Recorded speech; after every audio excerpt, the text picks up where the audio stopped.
কুরবানির পশুর স্বাস্থ্যগত অবস্থা।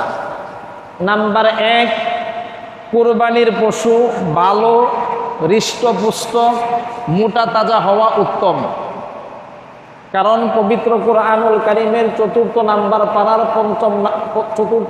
পারার 1 নাম্বার পৃষ্ঠায় আল্লাহ সুবহানাহু ওয়া তাআলা ইরশাদ করেছেন, লা তানালুল বির, ততক্ষণ পর্যন্ত কল্যাণ পাওয়া যাবে না, ততক্ষণ পর্যন্ত তোমরা পূর্ণ কল্যাণ পাবে না, যতক্ষণ না পর্যন্ত তোমার পছন্দের ভালোবাসার জিনিসকে তুমি দান করবে। সুবহানাল্লাহ। তাহলে কুরবানি এটা আমাদের কোনো ব্যক্তিগত স্বার্থে দেয় নাকি আল্লাহর সন্তুষ্টির জন্য? যদি আল্লাহ তাআলার সন্তুষ্টির জন্যই দেওয়া হয়ে থাকে তাহলে কুরবানির পশুর স্বাস্থ্যগত অবস্থা মোটা তাজা, হৃষ্টপুষ্ট এবং ভালো হওয়া এটা কুরবানির জন্য উত্তম। এরপরে আসুন 2 নাম্বার, যেই প্রাণী ন্যাংরা, অর্থাৎ যা 3 পায়ে বর করে চলতে পারে, আরেক পা দিয়ে বর করতে পারে না, বা বর করলেও ওটা দিয়ে চলতে পারে না, এই রকম অবস্থা যদি হয়, এই ধরনের পশুর দ্বারা কোরবানি করা যাবে না। এখন আসুন কোরবানির পশুর 3 নাম্বার স্বাস্থ্যগত অবস্থা, যে পশুর একটি দাঁতও নাই, একটি দাঁতও নাই, এই রকম পশুর দ্বারা কোরবানি করা যাবে না। তবে অল্টারনেটিভ, বিকল্প পন্থা আছে। বিকল্প পন্থা কি? যেই পশুর দাঁত একটাও নাই কিন্তু যেই পশুর দাঁত আছে ওই পশুর মতোই স্বাভাবিকভাবে ঘাস খাইতে পারে, খের খাইতে পারে, স্বাভাবিকভাবে দাঁতওয়ালা পশুর মতোই তার জীবন যাপন করতে পারে, এই রকম পশু পরিবেশ পরিস্থিতি এবং প্রেক্ষাপটের আলোকে কুরবানি করা জায়েজ আছে।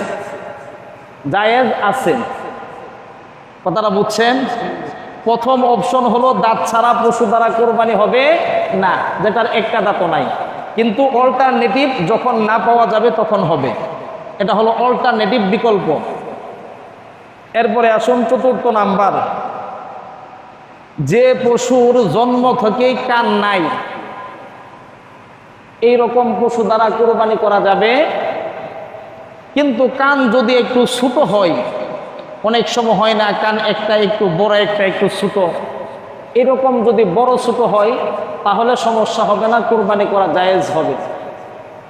এরপরে আসুন 5 নাম্বার, কোরবানির পশু, যেই পশুর শিং একেবারে গোড়া থেকে ভেঙে গেছে অথবা শিংয়ের 3 ভাগের 1/3 চাইতে বেশি অংশ ভেঙে গেছে, এই রকম শিং ভাঙা পশুর দ্বারা কোরবানি করা যাবে না।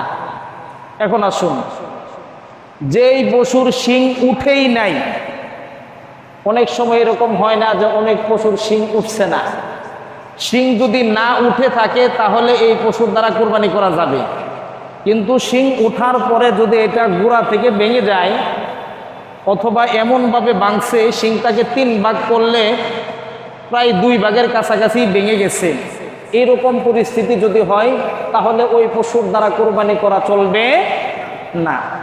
এরপরে আসুন 6 নাম্বার, যেই পশুর চোখ অন্ধ,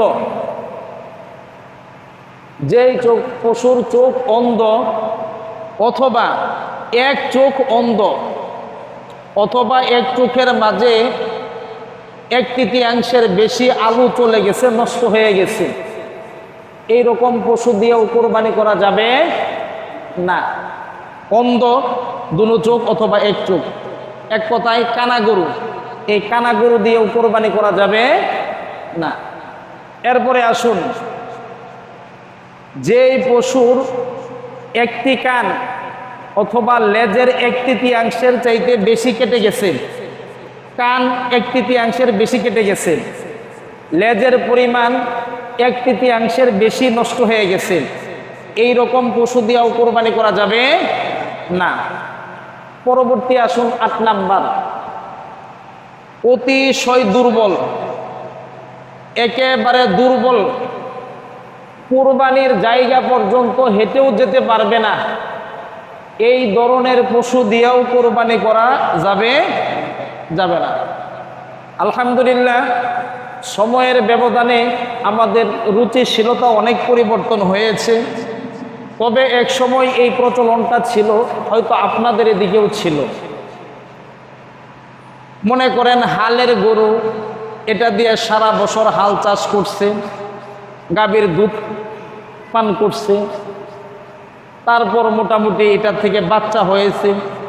এই সবভাবে যেতে যেতে গরু এই পরিমাণ বুড়া হয়েছে, এখন চিন্তা করছে যে এটা যেহেতু বুড়া হয়ে গেছে, এটা দিয়ে আর কোনো কাজ চলবে না, এখন কুরবানি দিয়ে দিই। আজ থেকে 20-15-20 বছর 30 বছর আগেও এইরকম কিছুটা প্রবণতা ছিল, কথাটা সত্য কিনা?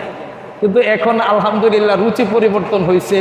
এখন সাধারণভাবে দেখা যায় মানুষ গাভী গরু যেটা আছে এইটাই কুরবানি দিতে চায় না, ঠিক না?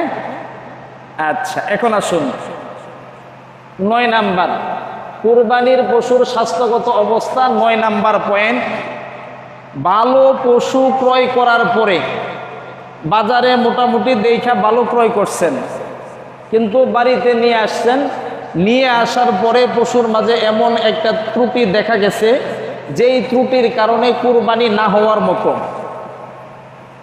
এমতো অবস্থায় যেই ব্যক্তি কুরবানি দিতেছে, এই কুরবানি দাতা ব্যক্তি যদি সামর্থ্যবান বেশি হয়, ধনী হয়, তাহলে তার জন্য করণীয় হচ্ছে এই পশুকে বাদ রেখে দিয়ে নতুন করে পশু ক্রয় করে কুরবানি দিবে।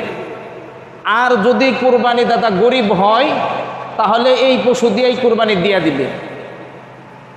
কথাটা বুঝছেন কি আপনারা? কুরবানি দেওয়ার জন্য পশু বাজার থেকে ক্রয় করা হয়েছে, বাড়িতে আনার পরে এটার মাঝে দোষ দেখা দিয়েছে। এখন কুরবানি দাতা যদি ধনী হয়, তাহলে অন্য পশু ক্রয় করে কুরবানি দিবে, আর গরিব হলে এটাই দিতে পারবে। এটা গরিবের জন্য ছাড়, যদিও পরবর্তী আরেকটা অপশনের মাঝে গরিবের জন্য বিকল্প কথা আছে। এরপরে আসুন গর্ভবতী পশু। এই গর্ভবতী পশু কুরবানি করা জায়েজ, এবং গর্ভের ভিতরে যেই বাচ্চা পাওয়া যাবে এই বাচ্চাকেও সাথে জবাই করে দিতে হবে। তবে জেনে শুনে বুঝে এই জাতীয় গর্ভবতী পশু কোরবানি করা মাকরুহ। গর্ভবতী পশুর দ্বারা কোরবানি জায়েজ, তবে জেনে শুনে এই জাতীয় পশুর দ্বারা কোরবানি করা মাকরুহ।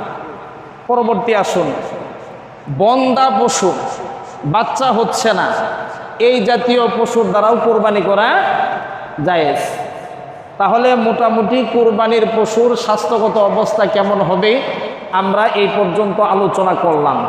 তো সম্মানিত শুধু প্রিয় দিনী ভাইয়েরা, আমরা কুরবানির পশু ক্রয় করার সময় কুরবানির পশুর এই স্বাস্থ্যগত অবস্থাগুলির প্রতি জরুরিভাবে লক্ষ্য করব। আল্লাহ তাআলা আমাদেরকে বোঝার তৌফিক দান করুক, বলি আমিন।